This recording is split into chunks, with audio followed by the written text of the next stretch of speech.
Kia ora! Hello everyone, I'm Sophie. Welcome back to my channel, Sophie's Teaching. And in today's video, as you can see, I would like to share a topic, how to read toddlers' nonverbal language with you. I think you still remember there was a one time I shared in the streaming how to identify baby's language. You may ask me, can baby talk? I think I explained in this streaming. So in today's streaming, what we are going to talk about is toddlers. Toddlers. So how we can call teacher or parents read toddlers' nonverbal language. That's latest findings of me. So let's have a look together. And before we start, I always share my teaching philosophies and the beliefs I hold as a kaiko in New Zealand early childhood teaching context. So as you can see, this Tifaliki, this Puka Puka book, and the hard copy sent from the Ministry of Education. I got it when I was a student. So now you may not get the hard copy individually, but you are welcome to check the website, and there's a free e-version shared with everyone. So give a really good look. It's a really lovely book and really useful. The first page I would like to share with you is always about our image and our expectations and aspiration of children. So this will be helpful to guide our teaching practice on a daily basis with children and families. So please allow me to read it for you. Children, we believe children are competent and confident learners and communicators, healthy in mind, body, and spirit, secure in their sense of belonging and in the knowledge that they make a valued contribution to society. So let's move on to the first slide. Every time when I read it, I feel I got inspired again. As we can see, today we mainly will talk about communicators. So how do toddlers communicate with others and even with themselves to express their ideas and feelings? So in Tifaliki, every time when we talk about toddlers, it reference to children aged from 1 to 3 years old. So in your culture and based on your teaching context or family environment, you may reference toddlers to different age group. We just it's a really broad concept. So it mainly depends on how you definite this word. Second is about non-verbal. When it comes to verbal, it means no sound, no humming. So that's what I believe non-verbal.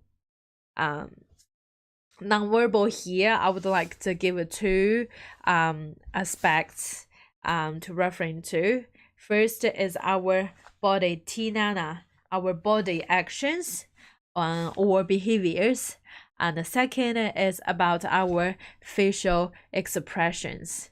So your face indicates your emotions.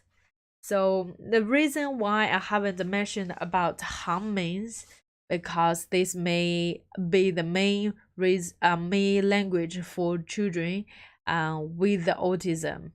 So today we're mainly focused on non-verbal language. And before I move on to next slide, here I would like to ask you a question. Think about the toddlers. Can you picture a toddler in your life or around you in your mind? Yes, one or a group of toddlers popped up. So, what's the image of toddlers or a toddler in your mind? Some people may say, yes, they're really loud and make lots of sound, and they talk, runs inside. You may see they're a little bit impulsive, and yeah, sometimes you may see the opposite side. Yeah, they are a little bit quiet, and they seems they are walking around without focus and without goals.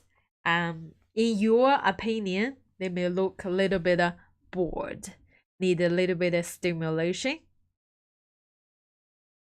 And sometimes you may think they do need lots of help and guidance when it comes to self-helping skills and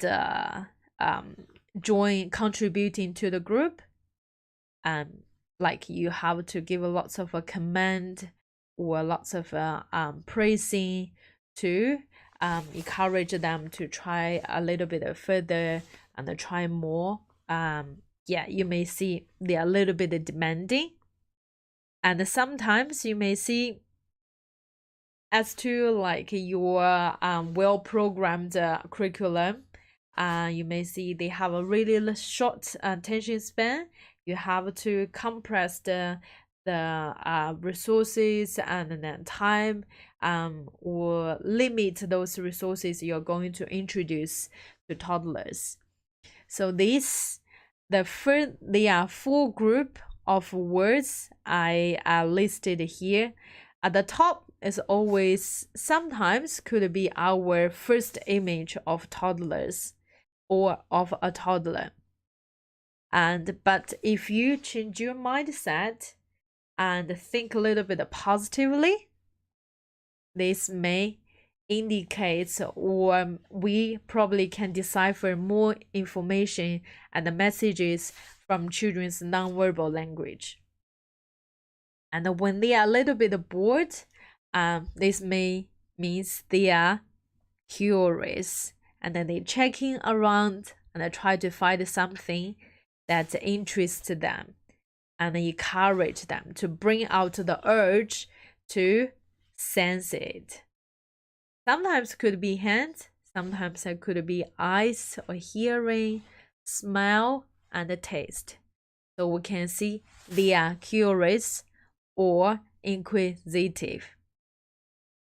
And then this meanwhile, when children are really passionate running around, and when children are passionate or eager to try out a song, a dance, a resources, that could indicate they are active explorer.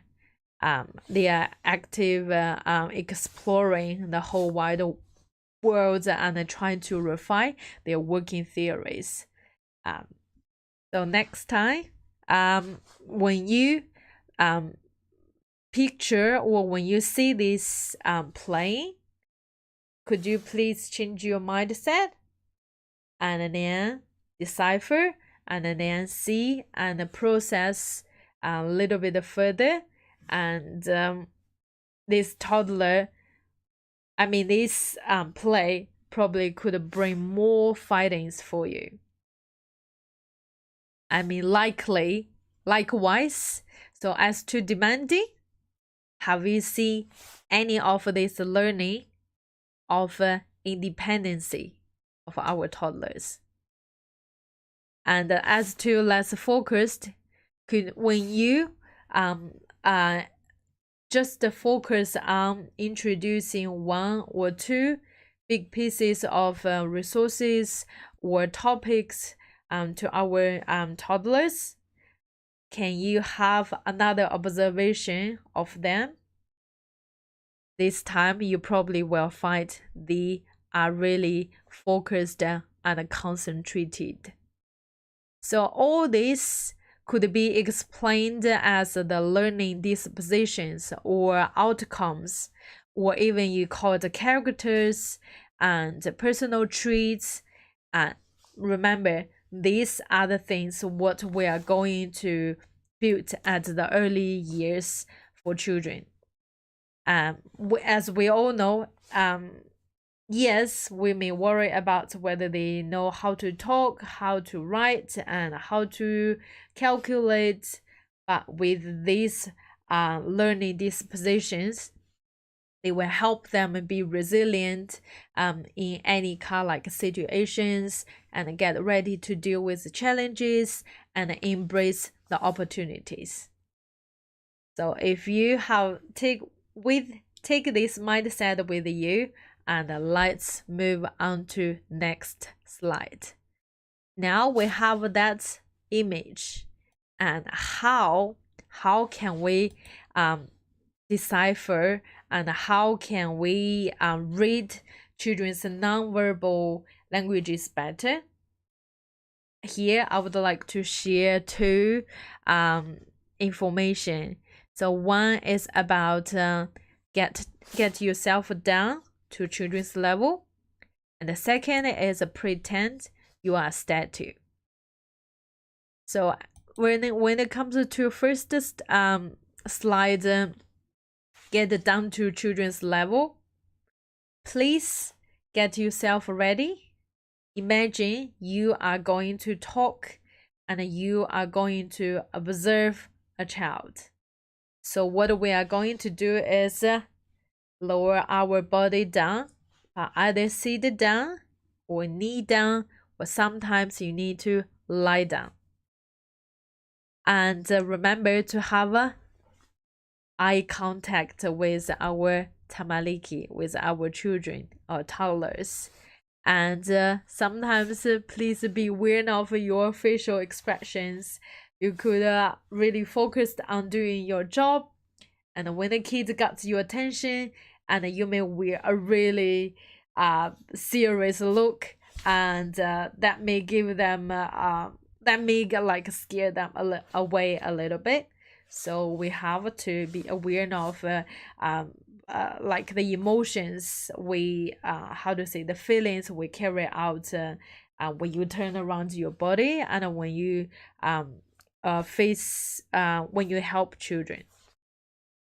And meanwhile, this indicates you have to use really kind and children-friendly voice. Think about that. If someone comments to you, what does that sound? What does that voice indicates to you? What does that make you? How does that make you feel? Make you feel timid? Yeah, probably. And when it comes to the next slide, you can, this part is I actually just tried, and then I found that that's the part I feel most excited to share with you today. As pretend I'm a statue. I can only keep my eyes open, ears listening, and mouth shut down. So when I observe children as a statue, I still have eye contact, but won't give a response. I may look and move my eyeball, and use my body to tell I'm actually watching your play, and haven't given any response. And also I try to control better of my facial expressions, make sure I won't really rapidly pull smile or suddenly will really stir or streak the face. And the reason I have been trying, I actually just did the reason why I did this, because I found out that especially in our early childhood or teaching industry, we have more female teachers, and our voice could be sometimes we have a high pitched voice. So this means sometimes our voice may cover down the the children's voice. So especially or in particular to toddlers, if we talk too much or give too much inspection guidance or instructions, this may sometimes confuse our friends a little bit. So if you pretend you are invisible, or if you pretend you are a statue, when the kids won't have the response, either they will focus more on their object, more focused on their project, or they may ask for help from their friends. Yes, this is like a picture in reality. You may get a response from one person. Are you going to quit? Or what any other things you can try over here? Yes, that's the situation I have found. If I, as a teacher, or if you as a parent or teacher or adult, give a response to kids immediately. Yes, for some emergency, yes, we have to use the voice, the firm voice, to remind the danger, the hideous harms, or like offer support to our kids. But sometimes when we talk too much and too overwhelmed for our children, they may stop seeking help from their friends.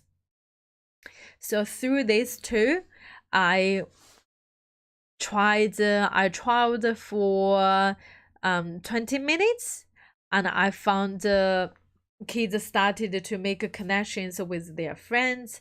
And then I tried a little bit further, little bit longer, and more than 1 hour, based on my observation and my personal situations. I realized, the level of children's language and the compact, the extent of words they have grasped, and their relationship with their friends, and the way how they solve the problems, and the strategies they are used to communicate with others.